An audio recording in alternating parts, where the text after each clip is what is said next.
Ahoy, this is Denka. It's finally here. I knew they're gonna come out with this eventually. I had the feeling.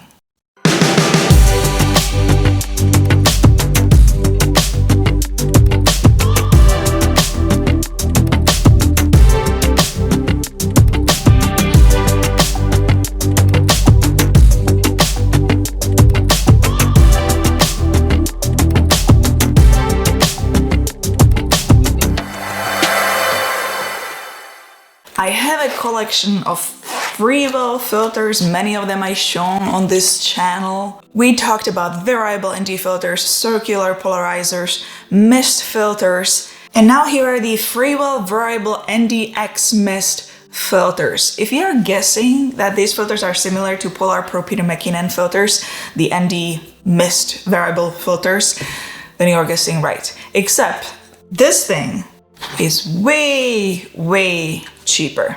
Whenever Freewell contacts me to try their products, I know I will say yes.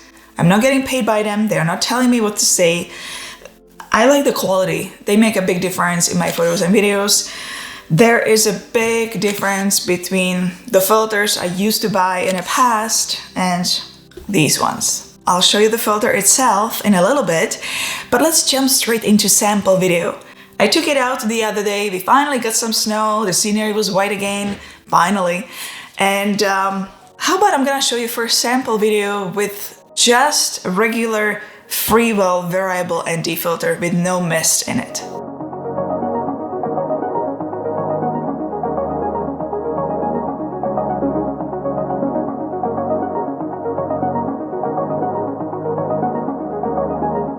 Now let's look at some sample video filmed with the variable NDX mixed filter. And for those wondering, I was filming with Sony a7S III Tamron lens 17 to 28 millimeters.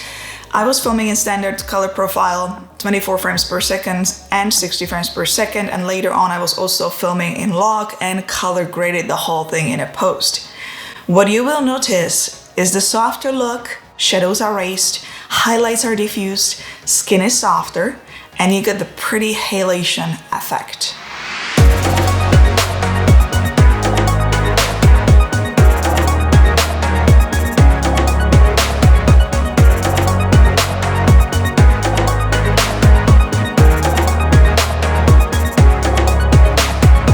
And now let me compare a few clips side by side, filmed with regular variable ND filter and variable NDX mist filter.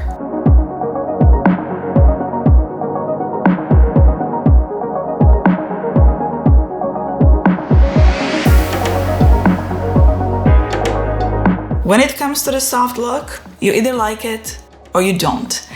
I like it. I really like it. In some of the videos, it's very suitable. I want to use it for every single video I do, but there are a lot of videos with this which is very suitable. It softens it up. It's just more pleasing to the eye. I don't necessarily have to see every single pore on person's skin, and I like that light, that cloud of light as I call it. The mist filters are usually available in different strengths. These variable NDX mist filters are 1/8 strength. Let me pull out just those mist filters I reviewed a while ago. One is 1/8 strength and the other one is quarter. Let's take some photos and place them side by side with the variable NDX mist filter in between. Let's see how the 1/8 looks like in comparison to quarter. And now let's check out these filters up close. Classic packaging, classic Freewell box. Inside are two cases with two filters. At the bottom of the case, we have magnetic lens cap. We have some reading materials, stickers, cleaning cloth, which is important as we have never enough of them, and another magnetic lens cap. One filter is 2 to 5 stop equivalent to ND4 to ND32, and the other one is 6 to 9 stop equivalent to ND64 to ND512. This is the combo package. The material is aluminum with pure high definition optical glass, 18 layers multi-coated, and what I especially like is their new feature, the hard stops. You can feel and hear when it actually clicks, when it snaps into the stop.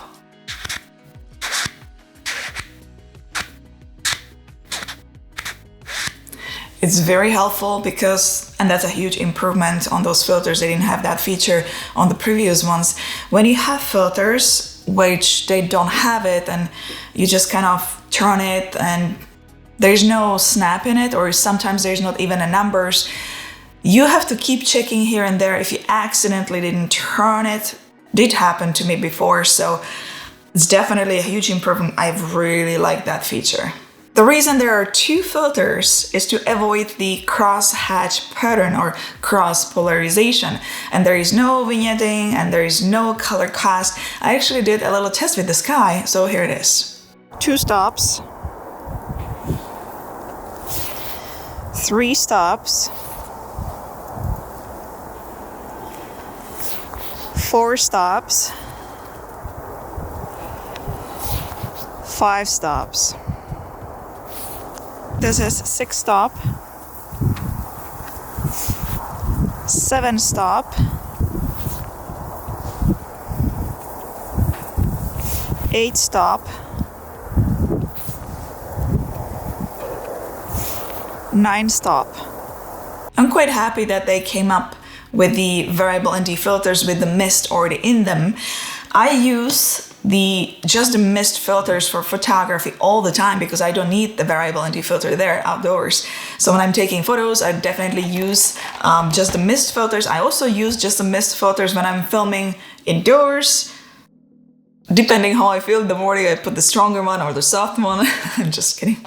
And but for video, when I'm filming outdoors, I do need variable ND filters. So normally I would have to combine the soft filter with variable ND filter, but now I don't need to do that. I just put that one filter on and it's done. They come in different sizes from 58mm to 82mm.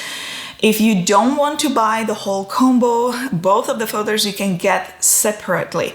Mostly we'll be using 2 to 5 stop filter. 5 to 9 would be for extremely bright days. To save money when you're buying any filter for your lenses, just get the biggest filter for the biggest lens you have and then buy the step down rings to make it fit on the smaller lenses. That way you don't have to actually buy filter for every single lens you have. For those who are still a little bit confused when it comes to filters, variable ND filters, circular polarizers and mist filters, how to use them, when and where and so on, I placed few links, few videos in the video description below. Those tutorials are created in the past that should give you a lot more clarity. Also, you will find a link to these Freewell variable NDX mist filters so you can check the current pricing depending when you're watching the video, if now, in a month, in a year, in your currency, depending on where you live. Hit the thumbs up if you want to and subscribe to future videos if you want to, you should.